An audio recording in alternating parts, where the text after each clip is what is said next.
সুবিধা, ভাতা, চিকিৎসা সেবা করতে পারবে। 2 নম্বরে আজীবন চিকিৎসার ব্যবস্থা। আহত ও শহীদ পরিবারের সুচিকিৎসা ও তাদের চিকিৎসা ব্যয়ের সকল খরচ অতি দ্রুত শীঘ্রই প্রদানের বহন করতে হবে। আহতদের চিকিৎসার সম্পূর্ণ খরচ রাষ্ট্রকে আজীবন বহন করতে হবে। প্রয়োজন হলে বিদেশে উন্নত চিকিৎসার ব্যবস্থাও করতে হবে। আহতদের মানসিক স্বাস্থ্য সেবার জন্য বিনামূল্যে কাউন্সেলিং সেবা নিশ্চিত করতে হবে। 3 নম্বর আর্থিক সহায়তা।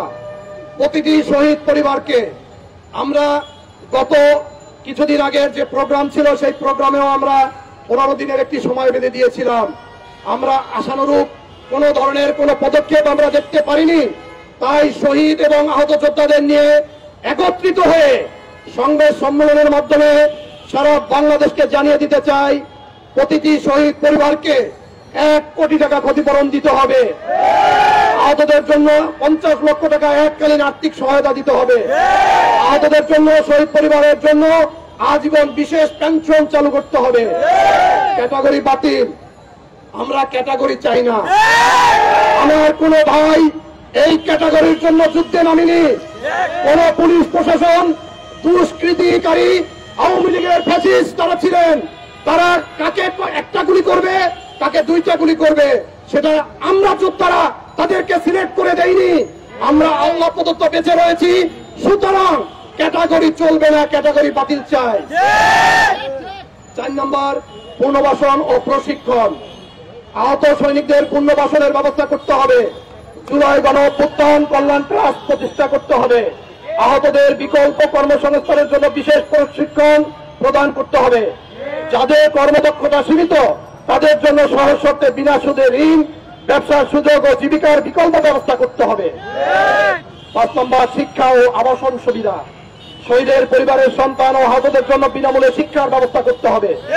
শহীদ ও আহতদের মধ্যে দুস্থ পরিবারগুলোর জন্য বিনামূল্যে ও স্বল্প মূল্যে আবাসনের ব্যবস্থা করতে হবে। জুলাই ফাউন্ডেশনের পুনর্গঠন। আপনারা জানেন এই জুলাই ফাউন্ডেশন কালকেও তাদের অফিসের নিচে আমার আহত যোদ্ধা, শহীদ পরিবারের কিছু লোক সেখানে সংবাদ সম্মেলন করে জানান দিয়েছে অলরেডি সেখান থেকে সেক্রেটারি পদে যিনি ছিলেন তিনি পদত্যাগ করেছেন। গতকালকেও যে কে এখান থেকে পদত্যাগ করবেন না সেটা আমরা এখনো আসলে বুঝে উঠতে পারছি না, কারণ তাদের গত 6 মাসে এখন পর্যন্ত আশানুরূপ কোন ব্যবস্থা, এমনকি তারা যে ডিজিটাল যুগে 1 লাখ টাকা করে আহত যোদ্ধাদের কাছে পৌঁছে দেবে, শহীদদের পরিবারের খোঁজ নেবে, সেটা আমরা দেখতে পাচ্ছি না। তার কাছে কালকেই শহীদ জুলাইয়ের যে অফিস সেখানে আমরা দেখতে পেয়েছি যে সংক্ষিপ্ত ঘটনা যেটা ঘটেছে আপনারা দেখেছেন মিডিয়ার মাধ্যমে। জুলাই ফাউন্ডেশনের পুনর্গঠন। 6 নম্বর ফাউন্ডেশনের ব্যর্থতা দূর করে স্বচ্ছ ও কার্যকর নেতৃত্ব প্রতিষ্ঠা। আহত প্রতিনিধিত্ব নিশ্চিত করতে হবে। গণ অভ্যুত্থানে জড়িতদের বিচার ব্যবস্থা। 7 নম্বর গণ অভ্যুত্থানে জড়িতদের বিচার ব্যবস্থা। গণ অভ্যুত্থানে জড়িতদের খুনি হাসিনা ও তার দোষরদের দৃষ্টান্তমূলক শাস্তি প্রদান করতে হবে। নিরপেক্ষ তদন্তের মাধ্যমে বিচার করতে হবে।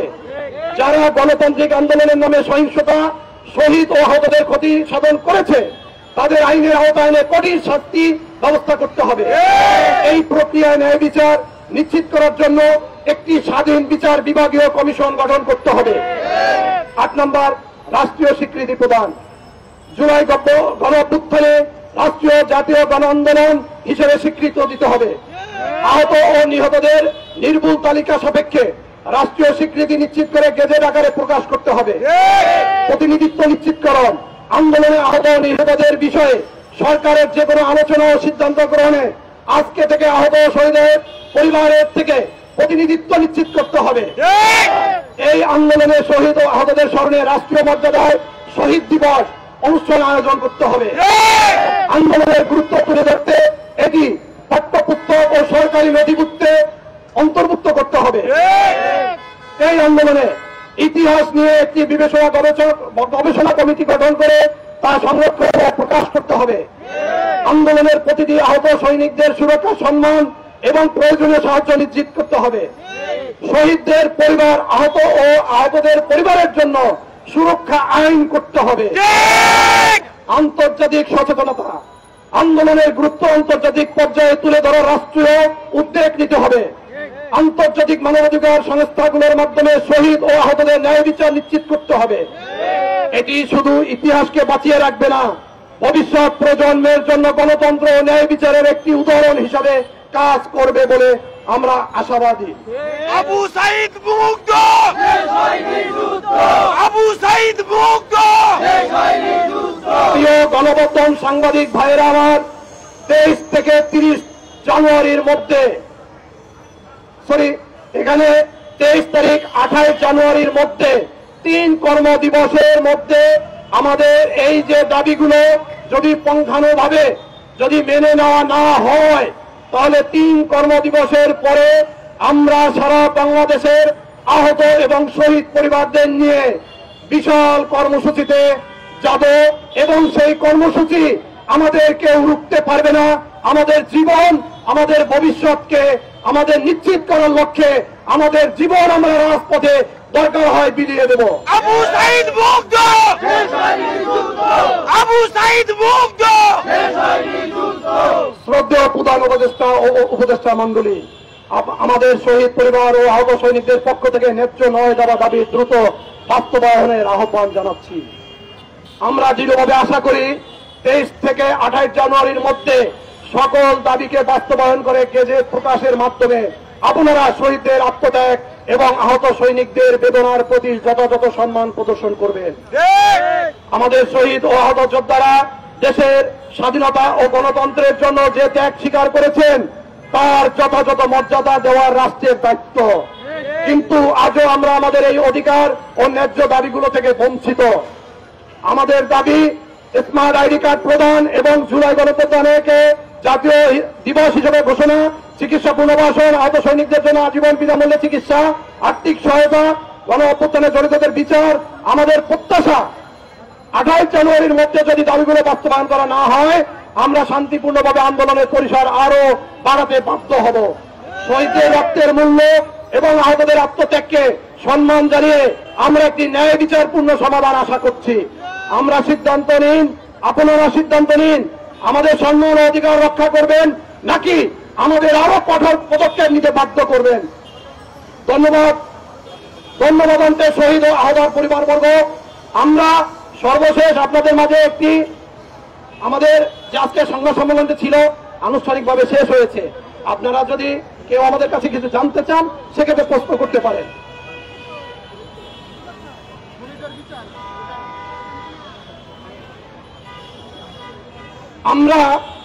আমরা আজকে গত 6 মাস পরে আমরা শহীদ পরিবার এবং এই শহীদ পরিবার কারা আপনারা জানেন। এই শহীদ পরিবার হচ্ছে যারা বঞ্চিত। আপনারা দেখছেন কিছু মিডিয়ার সামনে কিছু শহীদ পরিবার আসছে, সেই শহীদ পরিবার আপনারা গুটি কয়েক শহীদ পরিবার আপনারা দেখছেন এখানে শহীদ পরিবার উপস্থিত, আপনারা দেখছেন আহত পরিবার উপস্থিত। তো আমরা আরেকটা বিষয় আপনাদেরকে জানিয়ে রাখি, সেটা হচ্ছে কালকে আমাদের মুগ্ধর ভাই স্নিগ্ধ, যিনি কিনা শহীদ জুলাইয়ের একজন মুখপাত্র এবং সিইও দায়িত্ব পালন করছেন, তিনি বলেছেন যারা কিনা মেডিকেলে রয়েছে, মেডিকেলে গুটি কয়েক লোক রয়েছে, আপনারা দেখেছেন শহীদ মিনারের একটা অনাকাঙ্ক্ষিত ঘটনা ঘটিয়েছে। তারা যদি পরিপূর্ণ সুস্থ না থাকতো তাহলে তারা দৌড়িয়ে যে কাউকে আক্রমণ করতে পারতো না। আপনারা জানেন এখানে অনেকেই লাঠিতে ভর দিয়ে এসেছে, পায়ে ভেরি পড়া রয়েছে। একজন শহীদ জুলাইয়ের সিইও হয়ে সে কিভাবে আমাদের আহতদেরকে বলে যে আমরা প্রকৃত অর্থে আসলে আহত নই। এইটা আমরা কষ্ট পেয়েছি। তার এই বক্তব্য আমরা ঘৃণার সাথে ধিক্কার জানাই এবং আমরা আশা করি এতে সমস্ত আহত যোদ্ধারা এবং শহীদ পরিবার মর্মাহত হয়েছেন তিনি গণমাধ্যমের সামনে এসে তার ভুল সংশোধন করবেন বলে আমরা আশাবাদ ব্যক্ত করি। সবাইকে ধন্যবাদ। আসসালামু আলাইকুম।